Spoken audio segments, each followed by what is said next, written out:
बिस्मिल्लाहिर्रहमानिर्रहीम, अस्सलाम वालेकुम नाज़रीन।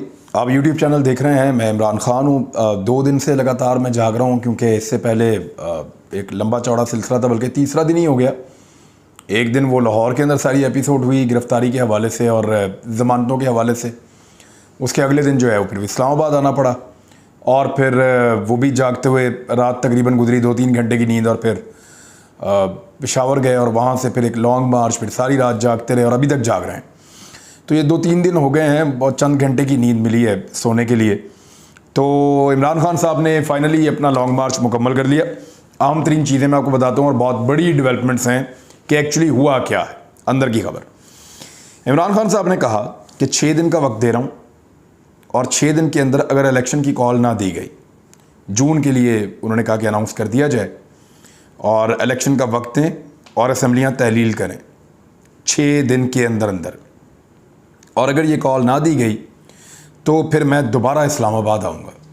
यानी उन्होंने कहा कि उनके पास दोबारा आने की ऑप्शन मौजूद है और मैं दोबारा इस्लामाबाद आऊँगा। पहले तो मैं आपको बड़ा क्लियरली ये बता दूँ कि जो लोग वहाँ पे मौजूद थे वो वापस जाने के लिए नहीं आए थे। जितनी यूथ वहाँ पे मौजूद थी उन्होंने ये शिकवा किया और वो ये कह रहे थे कि हम यहाँ पे रुकने आए थे और हम यहाँ पे धरना देने आए थे और हम इस हुकूमत को घर भेज कर वापस जाएंगे। हम नहीं चाहते कि इमरान खान साहब इसको ख़त्म करें और यहाँ पे मुकाबला करना चाहिए। इमरान खान साहब खुद भी यही चाहते थे। कल रात 11-12 बजे तक सूरत हाल बिल्कुल ऐसे ही थी और सूरत हाल के अंदर ट्विस्ट आता है 11 बजे के बाद। ख़ास तौर पे उस वक्त ट्विस्ट आता है जब इमरान खान साहब अटक को क्रॉस कर लेते हैं, क्योंकि अटक से पहले तमाम रुकावटें थीं। वो रुकावटें जब दूर कर दी गई और उसमें जो अटक वाली रुकावट दूर करना है वही टर्निंग पॉइंट है। उसमें जिन लोगों ने बहुत अहम रोल प्ले किया वो मैं आपको बता दूंगा अभी। लेकिन हुआ क्या, पूरी गेम आप समझिए। मैंने आपको थोड़े दिन पहले खबर दी थी। मैंने आपको बताया था कि PMLN ने एस्टेब्लिशमेंट से ये कहा कि हमें या तो 2 बजट पेश करने हैं या एक भी नहीं करना। तो एस्टेब्लिशमेंट ने कहा कि हम आपको ये गारंटी नहीं दे सकते कि आपकी हुकूमत 1.5 साल चलेगी, क्योंकि आपके लोग ही थोड़े से हैं। कोई भी एक इत्तेहादी निकल गया तो आप फारिग हो जाएंगे।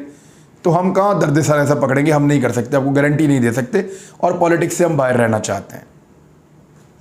दूसरा ऑप्शन उन्होंने कहा कि आप हमें और इमरान खान को फिर अकेला छोड़ दें, हम जाने और इमरान खान जाने। आपने इमरान खान के दबाव में हमें ये नहीं कहना, आपने इमरान खान के दबाव में हमें ये नहीं कहना कि इलेक्शन करवाओ, फिर हम जाने और इमरान खान जाने।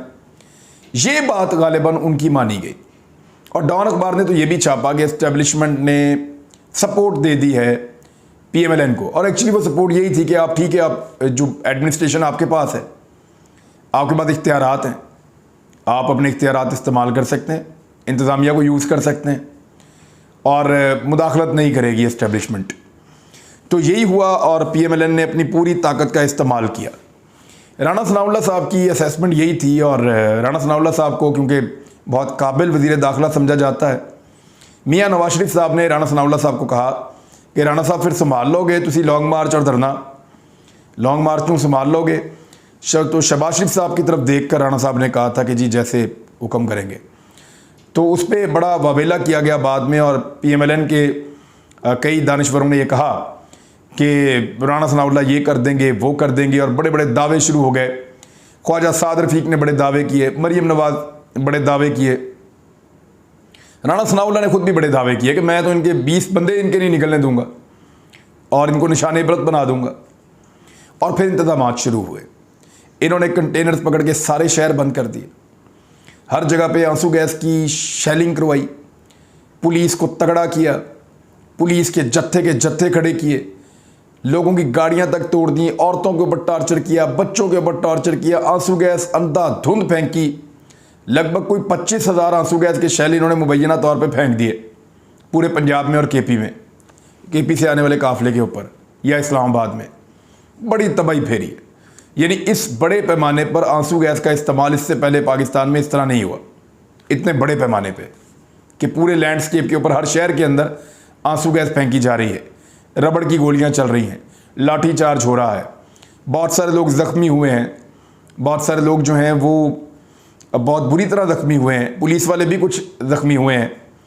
लेकिन ये असेसमेंट पक्की थी कि इमरान खान खैबर पख्तूनख्वा से पंजाब में नहीं आ पाएंगे और अगर आएंगे भी तो अटक के मुकाम पे उनको रोक लिया जाएगा क्योंकि खट्टक भी अटक को पार नहीं कर पाए थे तो इमरान खान भी नहीं कर पाएंगे। परवेज़ खट्टक ने इसको पूरे को स्टडी किया हुआ था। परवेज़ खट्टक ने इसको स्टडी किया हुआ था और उनको पता था कि पिछली मरतबा क्या गलतियां हुई, तो उन्होंने वो असेसमेंट कर ली थी कि किस तरीके से हम पुलिस को धकेल के निकाल देंगे। पुलिस ने सेम फार्मूला लगाया हुआ था। अच्छा, यहाँ पे क्या होता है कि एक तरफ जुल्फ़ी बुखारी ने अटक में पुलिस को बहुत बुरी तरह इंगेज किया। मेजर ताहिर सादक से जो उम्मीद की जा रही थी उस तरह तो वो दिखाई नहीं दिए, लेकिन उनके लोग मौजूद थे। लेकिन जुल्फ़ी बुखारी ने वाकई में इस मरतबा फ्रंट लाइन पे आके अपने लोगों के साथ बड़ी ज़बरदस्त लड़ाई लड़ी है और अटक से उन्होंने काफ़ी कारनामा जुल्फ़ी बुखारी ने दिखाया है। उसके बाद जो एबटाबाद से उमर अयूब साहब हैं, उन्होंने अपने कारकुनों के साथ एक बहुत बड़ा हल्ला बोला एक पहाड़ के ऊपर से पुलिस पर, और उसके नतीजे में वो खुद भी ज़ख्मी हो गए, उनको बहुत चोटें लगी हैं और वो फिर उसके बाद हॉस्पिटलाइज हुए हैं, उनको हॉस्पिटल भेजा गया है। लेकिन उन्होंने बड़ी बहादुरी से वो लड़ाई लड़ी है अपने लोगों के साथ मिलकर। आतिफ खान और परवेज़ खट्टक, इनका ये सारा प्लान था। आतिफ खान इसको एग्जीक्यूट करवा रहे थे अपने नौजवानों के ज़रिए से। तो इन्होंने पहाड़ों पर से जब पत्थर फेंके तो पुलिस को हटना पड़ा, और जैसे ही वो मौका मिला तो इन्होंने नीचे से कंटेनर हटाना शुरू कर दिए। कंटेनर हटते ही वहाँ से गाड़ियाँ निकलवाना शुरू की और फिर पुलिस थोड़ी देर में गायब होना शुरू हो गई।